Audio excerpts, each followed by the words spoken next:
नमस्कार, मैं कौशल गोस्वामी और आप देख रहे हैं अन्नदाता।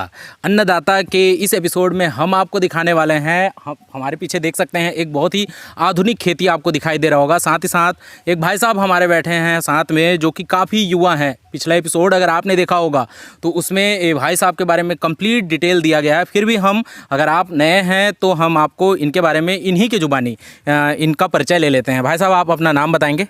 मेरा नाम भूपेंद्र पटेल है। मैं ग्राम पोस्ट मुड़पार छोटे से हूँ, तहसील सारंगढ़, जिला रायगढ़, छत्तीसगढ़ का हूँ। और सबसे यूनिक जो बात है भूपेंद्र भाई का, वो ये है कि ये 22 वर्ष की आयु से किसानी के क्षेत्र में आ गए हैं, खेती किसानी कर रहे हैं और अभी इनका आयु 25 वर्ष है। मतलब छत्तीसगढ़ के सबसे युवा किसान कहना बिल्कुल भी गलत नहीं होगा।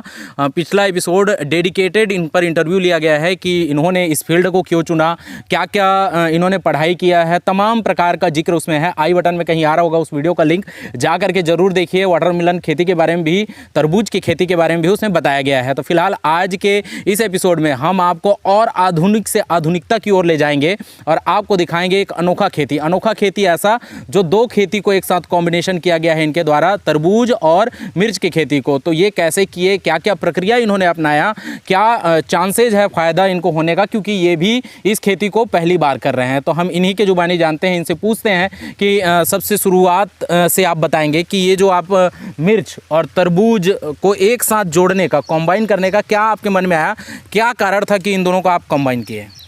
मेरा सोच ये था कि मैं यदि तरबूज को लेता हूँ कॉम्बिनेशन में मिर्च के साथ, तो तरबूज का जो बेल है वो नीचे की तरफ रहता है, ऊपर कभी जाता नहीं, और मिर्च जो है ऊपर की तरफ जाता है, 1 फीट के बाद फल लगता है। तो इन दोनों में कुछ ऐसा तालमेल नहीं है कि वो एक दूसरे को मतलब बढ़ने में कोई डिस्टर्ब करे। तो इसलिए मैं एक कोशिश किया हूँ कि इस तरह का हो पाएगा कि नहीं कह के। तो मैं जहाँ तक देख रहा हूँ तो बहुत ही अच्छा है, दोनों में कॉम्बिनेशन खेती बहुत अभी तक बहुत अच्छा है। तो किसान भाइयों, ये होता है आधुनिकता का फ़ायदा, ये होता है पढ़ाई लिखाई का फ़ायदा, जो हमारे भूपेंद्र भाई ने अपने बखूबी इस्तेमाल किया इस चीज़ को। दो खेती और कैसे उन दोनों खेती को, दोनों पौधों को क्या उनका फल होता है और क्या चीज़ होता है, और काफ़ी तालमेल और सोच समझकर इन्होंने इस खेती को किया है। कितने महीने का ये खेती आपका हो चुका है जो हम पीछे देख रहे हैं? ये लगभग अभी 2 महीने तक का पहुंच गया है। 16 जनवरी को मैं इसमें वाटरमेलन का बीज लगाया था। उसके बाद मैं 2 दिन बाद जस्ट मिर्च का पौधा इसमें ट्रांसप्लांट किया था। तो लगभग 2 महीने के आसपास हो चुका है। हाँ, 2 महीने। शुरुआत से बताएंगे, अगर हम किसी भी प्रकार का ऐसा कॉम्बाइन खेती करते हैं, मिला जुला जो खेती करते हैं, तो शुरुआत से हमें क्या चीज़ों को ध्यान रखना चाहिए, किस प्रकार से हमें खेत को तैयार करना चाहिए? हालांकि जो तरबूज है उस पर डेडिकेटेड वीडियो, बार बार बोल रहा हूँ, बना हुआ है, जिसमें हमने कंप्लीट प्रक्रिया बताया है, परंतु ये थोड़ा हट के है। 2 खेती एक साथ करना है तो एक बार फिर से हमें जानना होगा कि ये 2 खेती कैसे शुरुआत किए, खेती को कैसे तैयार किए और बीज को कैसे डाले। बताएंगे एक बार हमारे किसान भाइयों को? हाँ, मैं यही बताना चाहूँगा कि मेरा जो मिर्च का पौधा से पौधे की दूरी है वो 1 फीट है, और तरबूज के जो लगाया हुआ है उसकी भी पेड़ से पेड़ की दूरी 1 फीट है। तो आपको दोनों का पेड़ जो है जिगजैग की पद्धति में लेना है। ऐसा नहीं कि जिस साइड आपका तरबूज लगा है उसी के जस्ट बगल में मिर्च नहीं लगाना है। वो जैसे कि आपका तरबूज जहाँ लगा है उसके 1 फीट में फिर तरबूज लगा है, तो उन दोनों के बीच में इस साइड आप छेदा कीजिए जो आप मिर्च का लेना चाहते हैं। और हो सके तो दोनों को एक साथ लगाइए, कोई आगे ना कोई पीछे मत कीजिए। और जैसे ही आपका 2-2, 3-3 पत्ती का हुआ, उसमें घास निकला, तो उसको आप लेबर की सहायता से निकलवाइए। कोई नींदानाशक का उपयोग मत करें। मैं थोड़ा सा एक नींदानाशक उपयोग कर दिया था, टड़गा सुपर के नाम से आता है, धानुका का, लेकिन वो बहुत मुझे हानि पहुंचाया है और बहुत नुकसान झेलना पड़ा है मेरे को। तो मैं किसान लोगों को यही सजेस्ट करूंगा कि आप जहां तक हो सके बिल्कुल ना करें, उसको लेबर की सहायता से निकलवाएं। और जैसे ही आपका फसल 15-20 दिन का हो जाए, आपका मिर्च जो नया फुटान ले ले और आपका तरबूज 7-8 पत्ती का हो जाए, और आपके साइड में यदि घास निकल रहे हैं ज़मीन में, जहाँ से मल्चिंग लगने के बाहर, वहाँ कोशिश करें कि आप कुछ सफाया डाल दें ताकि वो बढ़ के बड़ा ना हो। क्योंकि अगर आपका जैसे ही बेल वर्गीय फसल फैला ज़मीन में, तो आपको उसके बाद आपको चांस नहीं मिलेंगे कि आप उसमें नींदानाशक का उपयोग करें, और वो जो है घास वो बढ़ जाता है, तो उसमें थोड़ा सा कीड़ा लगने का समस्या या बीमारी लगने का समस्या आता है। मैं थोड़ा सा भूल गया था उसको, तो जैसे ही मैं नेक्स्ट साल अगर ऐसी खेती किया तो उसमें ये सब मैं करूँगा। तो जैसे भूपेंद्र भाई ने बताया कि इन्होंने जिग जैग फॉर्मेट, जो जिग जैग का नाम लिया, उसका इस्तेमाल किया। मैं बता दूं एक बार साधारण शब्दों में, जिग जैग वो होता है जैसे एक फसल आप यहाँ लगा रहे हैं तो जस्ट उसके अपोजिट डायरेक्शन में, राइट साइड, लेफ्ट लगा रहे हैं तो राइट, आपको दूसरा फसल लगाना है, दूसरा चीज़ वहाँ उगाना है, दूसरा पौधा लगाना है, और उसके जस्ट अपोजिट साइड में फिर आपको तीसरा लगाना है। अर्थात यहाँ पे तिरछा करके आपको ये करना है, ये होता है जिग जैग। और क्योंकि हमारे युवा हैं और काफ़ी आधुनिकता की भाषा ये बोलते हैं, अगर आप आधुनिकता भाषा को समझते हैं तब तो बहुत आसान है, परंतु जो ये मल्चिंग और ड्रिफ्टिंग प्रक्रिया के साथ इस खेती को किए हैं, सबसे शुरू जो खेत को तैयार किए हैं उसका तो मैं बता दिया कि वीडियो है, जाकर के देखिए, तभी आपको समझ में आएगा। खरपतवार हटाने के लिए, खरपतवार हटाने के लिए मैं धानुका का एक टटका सुपर आता है, टटका सुपर, हाँ, उसका इस्तेमाल किया था। वो बहुत हानिकारक हुआ, तो उससे भी इनको नुकसान हुआ, क्योंकि वो जो है फसल को भी नुकसान दिया। और इनका कहना ये है कि आप लेबर के माध्यम से ये तमाम चीज़ों को कराएंगे तो उसमें आपको बहुत बारीकी से काम हो पाएगा और आपका फसल बहुत अच्छा हो पाएगा।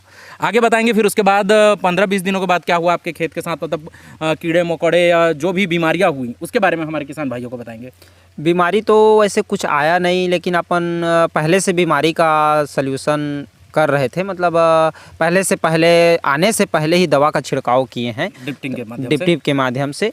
तो एक बार तो हम लगभग इसमें अभी तक 2 बार फफूंदीनाशक और 2 बार कीटनाशक का छिड़काव कर चुके हैं, और फूल फल के लिए भी अपना टॉनिक वगैरह डाले हैं। तो अभी तक देख रहे हैं तो क्या क्या डाले हैं खाद में अपना 19 12 61 13 045 00 50 052 34 कैल्शियम मैग्नीशियम डाले हैं। आपका ये खेत कितना बड़े एरिया में है? ये मेरा 70 डिसमिल है। 70 डिसमिल में है, तो क्या मात्रा में आप खादों को डाले हैं?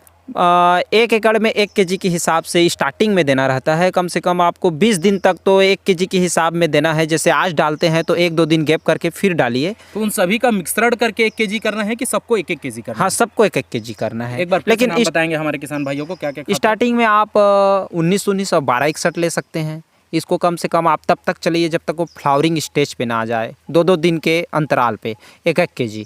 उसके बाद जैसे ही आपका फ्लावरिंग स्टेप आता है तो आप 19-19 को बंद कर दीजिए, 12-61 को कंटिन्यू रखिए। उसके बाद आप 052-34 डाल सकते हैं। 052-34 आपको 2 kg, और 12-61 अगर आपका फसल 20 दिन का हो गया, 20 दिन से पार हो गए तो आप 2-2 kg कर सकते हैं। इन दोनों को फिर आप तब तक चलाइए 2-2 दिन के अंतराल में जब तक कि आपका फल ना लग जाए। फल लगने के बाद आप बीच बीच में 12-61 को डालिए। उसके बाद आप 13-045 उसमें डालिए। ये क्या है, 13-045 आपके फल के आकार को बढ़ाएंगे और उसमें गुणवत्ता लाएंगे। और तरबूज में सबसे एक बहुत बड़ा बीमारी भी आता है, कई जगह देखने को मिलता है कि तरबूज फटता है। तो फटने के लिए आप बोरान का स्प्रे कीजिए। बोरान बहुत बेस्ट रहता है। उसमें एक तो फल फूल वो झड़ने नहीं देता, दूसरा फटने का समस्या नहीं आता, तीसरा जो फल है उसमें एकदम से गुणवत्ता और एकदम से उसमें चमक ला देता है। तो आप मतलब बोरान तो डालिए हफ्ता में एक बार, ड्रिप से भी और स्प्रे से भी। तो ये तो हो गया खाद, पोषक तत्व और बीमारियों के बारे में। अब हम जान लेते हैं कि हमें कौन सा बीज इस्तेमाल करना चाहिए, खास करके ऐसा जो जोखिम भरा ये खेती कर रहे हैं, कंबाइन खेती। तो इसमें कौन कौन से बीजों का इन्होंने इस्तेमाल किया और क्या सजेशन आपको देते हैं, हम भूपेंद्र भाई से जानना चाहेंगे। देखिए, इसमें मैं वाटरमेलन में सागर किंग लगाया हूँ जो 60 से 65 दिन का है, लेकिन मेरा ये अभी लंबा जा रहा है क्योंकि ठंडे के मौसम में मैं लगा दिया था। तो आपका 60 से 65 गर्मी के दिन में है। ये कम से कम आप फरवरी में यदि लगाते हैं तो 60 से 65 दिन में हार्वेस्टिंग कर लेंगे। यदि जनवरी में लगाते हैं तो 10-15 दिन आगे चला जाएगा। तो अगर कॉम्बिनेशन खेती कर रहे हैं तो आप 60 से 65 दिन का ही रखिए, क्योंकि यदि आप 3 महीने का रखेंगे तो 3 महीने बाद तो आपका मिर्च हार्वेस्टिंग पे आ जाएगा, तो उसमें आपको दिक्कत जाएगा मिर्च को हार्वेस्टिंग लेने में। और यदि अब मैं 60 से 65 दिन का ये लगाया हूँ, वो मेरा 75 दिन चला जाएगा। 75 दिन के बाद मैं इसमें हार्वेस्टिंग कर लूँगा तरबूज का। उसके बाद क्या है, मैं मिर्च को तोड़ लूँगा। उसमें मेरा 15 दिन मिर्च को एडजस्ट करना पड़ेगा। 60-65 दिन में मिर्च भी तोड़ने लायक हो जाता है, तो उसको मैं और कोशिश करूँगा कि 15 दिन वो वहीं रुके रहे, ताकि मैं तरबूज का हार्वेस्टिंग कर लूँ, उसके बाद मिर्च का हार्वेस्टिंग करूं। अब मिर्च का मेरा वैरायटी हाईवे कंपनी का प्राइड 151 लगा हुआ है। ये बहुत नामी है और जहां तक देख रहे हैं ये बहुत अच्छा चल रहा है। और फल में तो इसके आगे मैं जहां तक जानता हूं तो कोई और मिर्च नहीं है जो इसको टक्कर दे सके। बहुत अच्छा है ये।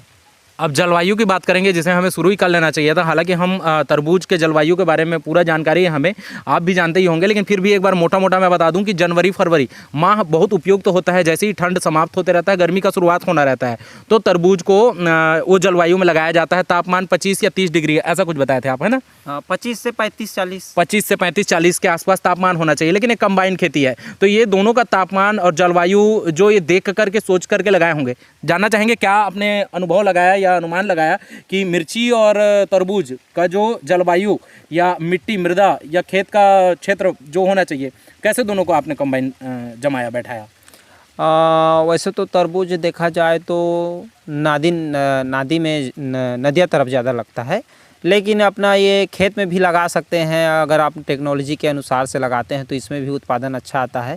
तो ये क्या बोलते हैं, दोनों को लगाने का कारण यही है कि इसमें मतलब इनकम ज़्यादा लेने का चांसेस है, क्योंकि मेरा तरबूज लगभग इसमें 7-8 टन तक का निकल जाएगा, मेरे को इतना अनुमान है। पिछले साल मैं इस खेत में लगभग 12-13 टन तक निकाला था, लेकिन इस टाइम क्या है, कॉम्बिनेशन खेती है, तो उतना तो होगा नहीं जितना होना चाहिए। पिछले टाइम हुआ था उतना नहीं हो पाएगा, तो आधा भी यदि मेरा होता है 7 टन भी, तो 7 टन में 8 रुपये के भी हिसाब से जोड़ता हूँ तो 7-8 56,000 रुपये तक का मेरे को इसमें इनकम लेने आ जाएगा। और मेरा लगभग इसमें 65 से 70,000 रुपये तक का लगभग खर्चा आया है। तो मेरा खर्चा इसी में आ जा रहा है। वाटरमेलन में 10-15,000 रुपये एक्स्ट्रा हुआ है, जो कि मेरा मिर्च दे देगा उतना, तो उससे कई गुना ज़्यादा देगा।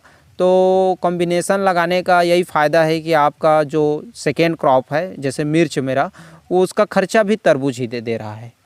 तो हम व्यवसाय पर ही आने वाले थे, हमारे भूपेंद्र भाई ने व्यवसाय को बता दिया, लेकिन फिर भी मैं एक बार और डिटेल से जानना चाहूँगा कि आपने अभी तक या जो पहला फसल लेने तक कितना खर्च आप तरबूज पे किए हैं?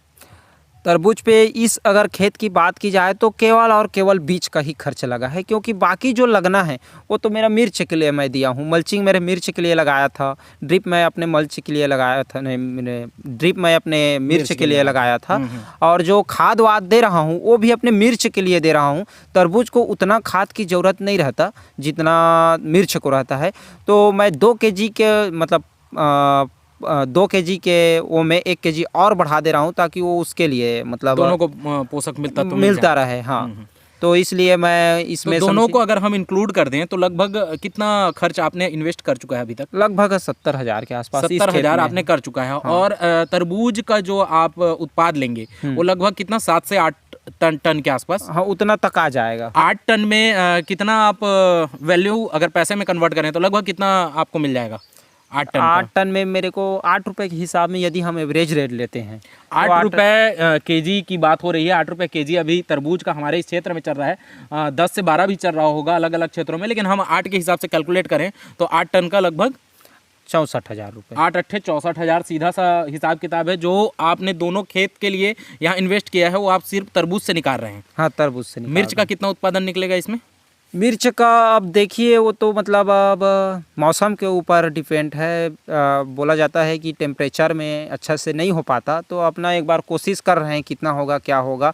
उसको सर से मैं रिक्वेस्ट करूंगा कि मेरे पास 3-4 महीने बाद आएँ और एक बार और वीडियो बनाएं। एक और वीडियो बनेगा। हाँ। जो कि इसका रिजल्ट वीडियो कहलाएगा कि हम आज जो भी यहाँ देख रहे हैं संभावनाएं वो किस हद तक पूरा हो पा रहा है। लेकिन अगर अनुमानित देखा जाए, आपका ये कितना 65-70 डिसमिल है? हाँ, 70 डिसमिल में अनुमानित आप कितना निकाल सकते हैं? अनुमानित बताएंगे हमारे किसान भाई। मेरा तो सोच है कि मैं लगभग 3 लाख तक रुपए तक पहुँचा ही लूँगा। अच्छा, सीधा रुपए में हमारे भूपेंद्र भाई ने बता दिया। अगर उसमें कैलकुलेट करें कि कितना क्विंटल या टन इसमें सामान निकल जाएगा मिर्च का, तो लगभग तो आप 20 टन तो मानिए। 20 टन माल निकलने की संभावनाएं हैं। 1 किलो का क्या प्राइस होगा?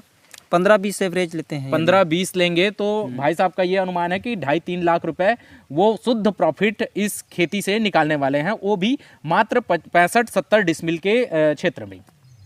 ऐसा ही है? हाँ, ये बिल्कुल ऐसा ही है। तो और कुछ चीज़ जो छूट जा रहा होगा ये कंबाइन खेती के बारे में हमारे किसान भाइयों को आप बताना चाहते हैं तो वो बताएंगे, फिर उसके बाद हम क्लोजिंग जाएंगे। हाँ, मैं यही सॉल्यूशन दूंगा किसान भाइयों को कि लगाइए ऐसा, मतलब दोनों का कॉम्बिनेशन एक्सपेरिमेंट कीजिए। एक्सपेरिमेंटल कीजिए जो भी है और कम क्षेत्र में कीजिए, कम क्षेत्र में कीजिए और एक बार कोशिश करके देखिए कि आप कितना उत्पादन ले रहे हैं और आपके वो में कितना हो रहा है, और अच्छा लग रहा है तो बढ़ाइए। मैं तो अगले साल फिर ऐसे ही लगाना चाहता हूँ। तो ये थे हमारे भूपेंद्र भाई। धन्यवाद भूपेंद्र भाई, आपने काफ़ी हमारे किसान भाइयों को जानकारी दिया और हमारे चैनल में समय दिया। अगर आपको इस खेती से संबंधित कुछ भी जानकारी चाहिए तो आप नीचे कमेंट बॉक्स में जाकर के सीधा हमसे सवाल पूछ सकते हैं, या तो हम जवाब देंगे या हमारे भूपेंद्र भाई, क्योंकि हमारे अब मित्र भी बन चुके हैं तो ये भी हमारे चैनल को फॉलो करते हैं, तो और वो आपको कमेंट में रिप्लाई ज़रूर करेंगे।